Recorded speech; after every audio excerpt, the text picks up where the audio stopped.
and welcome back to On the Couch with Nikki, where I bring you experts for expats.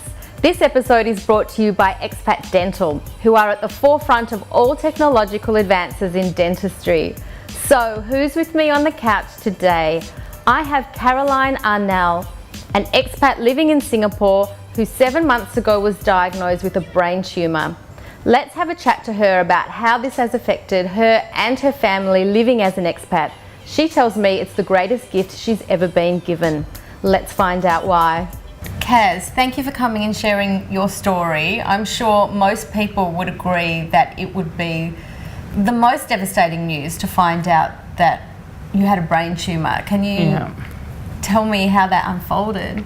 I spent most of my year last year with headaches. My husband travelled all the time. I was on my own with 3 kids. I didn't have a helper.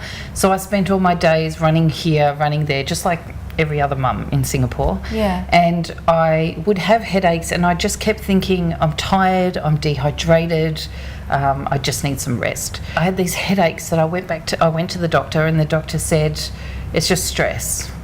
And I had said to them at the time, look, I think it's my sinuses, just give me something. So they gave me some antibiotics. I took those, and a week later I went back because the whole left side of my face was in agony. And at that point they did a few reflex tests and they said, we need you to go and see a neurologist. They just couldn't pinpoint what it actually was. So I actually started a process of elimination. So I did acupuncture, I did physio, I did chiro, I did massage, I went to the doctor, I went to the dentist. Did you go to the neurologist? No, I actually didn't. I actually felt that maybe I was being overdiagnosed, and I really wanted to just go through a process of elimination just to make sure that I was going in the right direction. Basically, all these things, all these doctors and dentists that I went to see, everything helped, but then the pain came back again. And at the beginning of this year, the pain started to become excruciating. I started to live on Panadol. And what would happen is I would go to bed at night and I would wake in the middle of the night and get this pain that was like crushing on my skull. At what point in all of this did you just think, this is not right? Now. At that point? At that point, yes. I thought, okay, something's not right. Yeah. And I would wake in the night, I would get this excruciating pain. I would sit up in bed and I would count through the pain. Just sit there and just go 1, 2, 3. And then after a minute, the pain would dissipate. I'd lie down and go back to sleep. And I didn't think anything of it. So I ended up going back to the doctor again. And this time they said, let's get your eyes checked. Because I read a lot. Okay. So I went to Singapore Eye Hospital and I went through a series of tests. Now that morning, I kissed my kids goodbye. They went to school. My husband left for a 5-week business trip.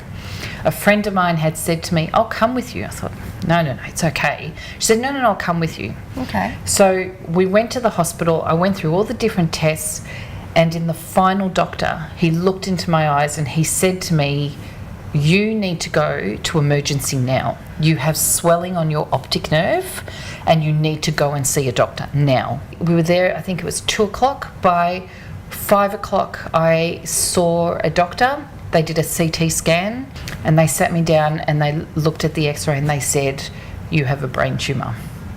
And my whole world just collapsed. As it would. Yeah. Everything goes numb. Yes. Everything. You can't hear anything.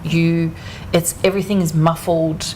Everything goes numb. There's nothing I can do right now. I can't just follow what they tell me. And I think that was the state I was in. I just listened to what they told me.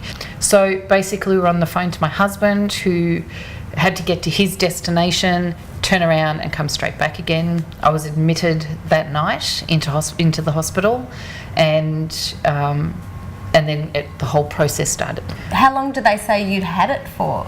They don't know. They said I could have had this for 10 years. I could have had it for 20 years. I could have had it for a week. Okay. It is really common in women.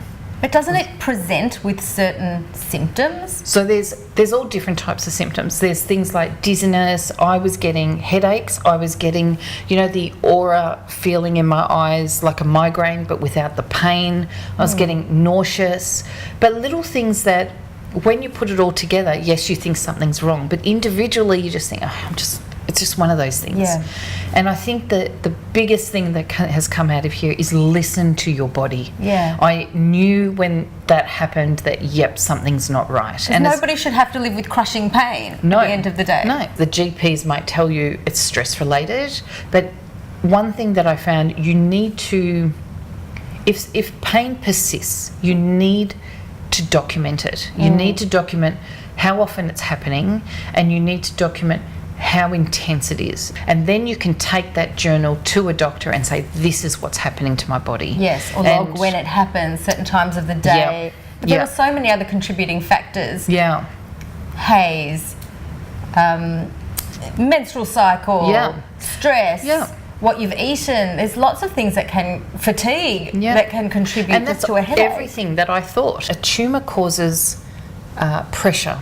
Yeah. And the pressure had, when you have a midline shift in your midline in your brain, the pressure had actually caused my brain to move to the right.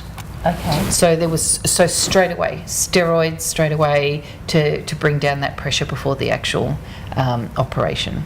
So I have what is called a meningioma, which is a slow growing tumour. It is benign, but it can continue to grow. When I had my operation, the tumour was 4.5 centimetres.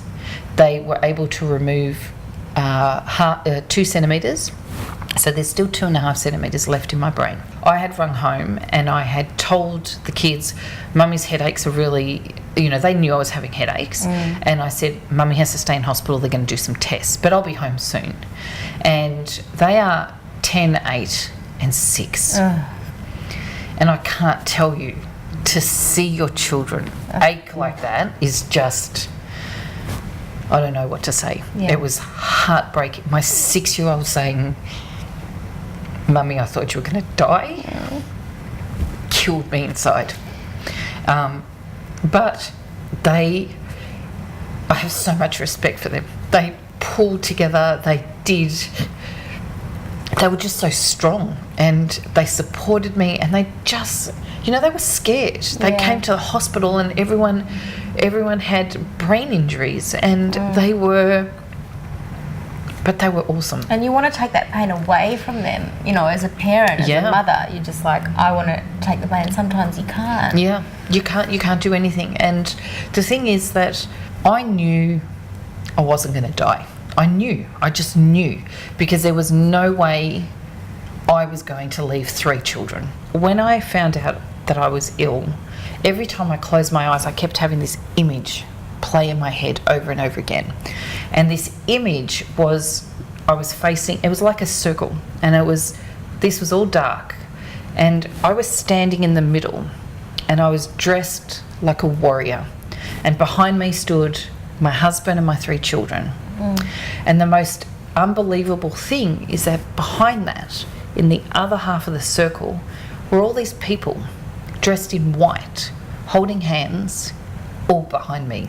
Wow. These were, as I say, my army, and they were my circle of light. And this same image played in my head over and over and over again.